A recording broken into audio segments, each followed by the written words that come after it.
and that ends up in a kind of disaster. And do you agree with the kind of orthodoxy that there is a turn in Heidegger's thinking somewhere in the late 30s, early 40s? Well, yes and no. It depends what's at stake in this notion of a turn. On the one hand, I would say no, insofar as Heidegger's thinking has always been, from the outset to the very end, thinking of the co-belonging of, let's say, Dasein, or the mortal, and being. A thinking of this difference or spacing. On the other hand, there is a definite shift in his thinking in the 30s, and we could even speak more specifically and say around the time of his contributions to philosophy, the Beiträge zur Philosophie. Here, I think what becomes more prominent, more emphatic than before is the role of history in the text that I translated for seminars. Heidegger says that being in time lacked a proper sense of history.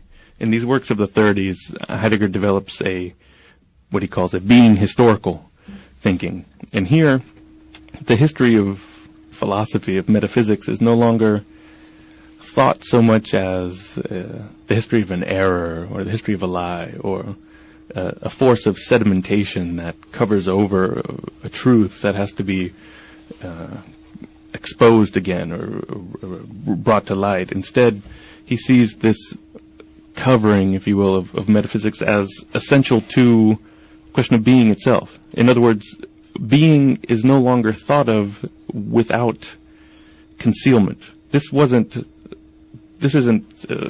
the opposite of what he says in Being in Time in any way, but the emphasis changes.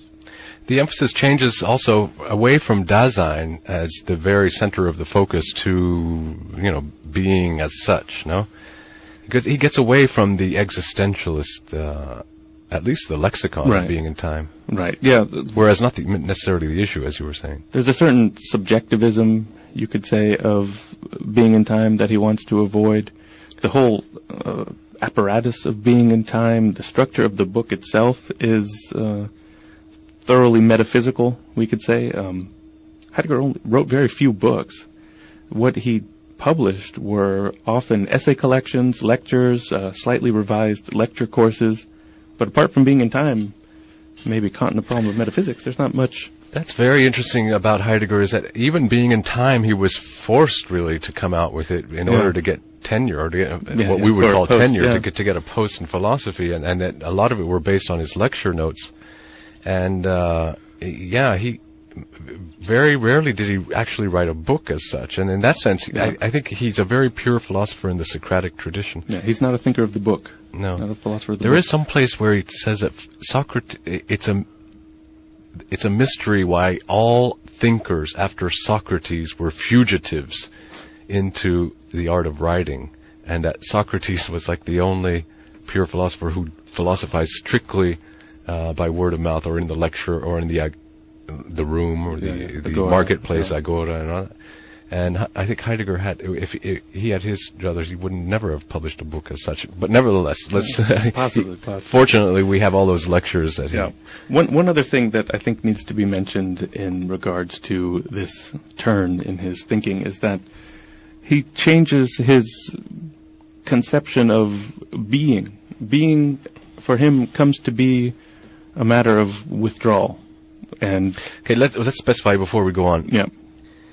The way I understand it, from Being in Time, being comes to mean Dasein's ecstatic projectionality that enables Dasein to come back from the kind of these regions of absentialism and render present things as they are. Right. And being is not something that's out there, on its own. It's something that, as you were saying in the opening, it's in radical relation to Dasein. It's Dasein's relationality to things that discloses the realm of being. So how does it differ later?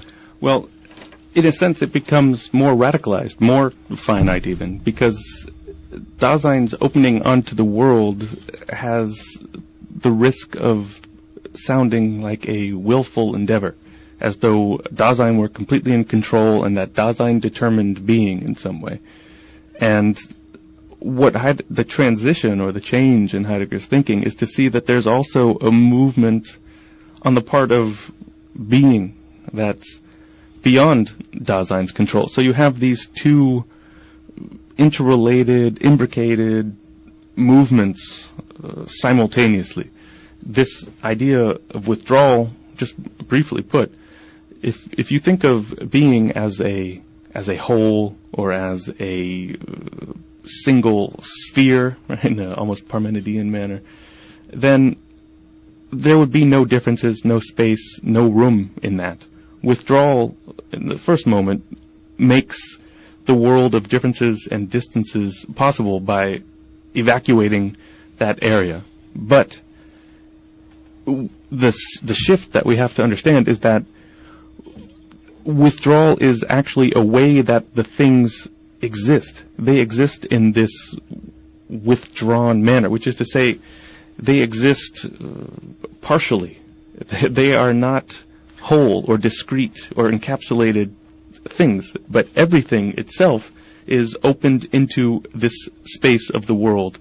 And that's sort of what Heidegger thinks under the notion of withdrawal, which is an incredibly technical moment or intense moment of this contributions to philosophy.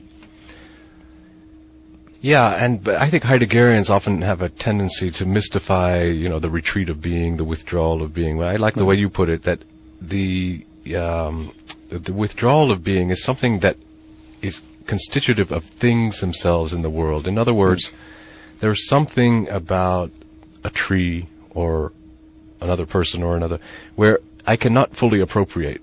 Right. There is a distance there. There is a certain resistance. Right. And an opacity, no? Right. And that same distance is what allows us to relate to the tree. Exactly. The tree to concern us. It's like Jean-Paul Sartre, I think in Being and Nothingness, he says that if the chessboard were completely full, you could never have a game. It's only when you take a thing out, you have a hole, now all these things become possible because there's a void there. And likewise, in our relation to things, if there's not a distance, we could never know them as what they are. And being is nothing but knowing things as what they are. And the point I'm making about withdrawal is that it's not that we take away a few of the pieces and that whole pieces remain. It's that all of the pieces can't be thought of as complete or encapsulated pieces. Right. Withdrawal permeates them.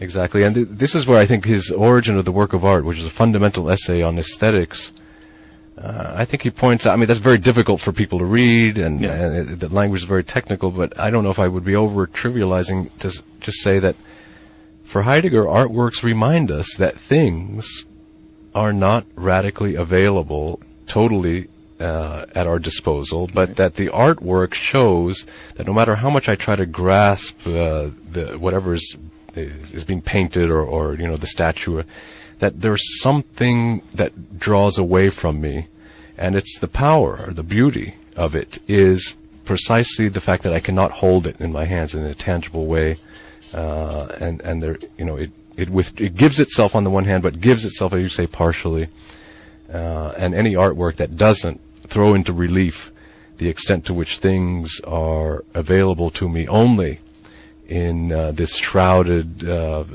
shrouded might be the wrong metaphor, but most utilitarian manner possible, that everything would be either a tool or a stone, that idea is shattered, yeah.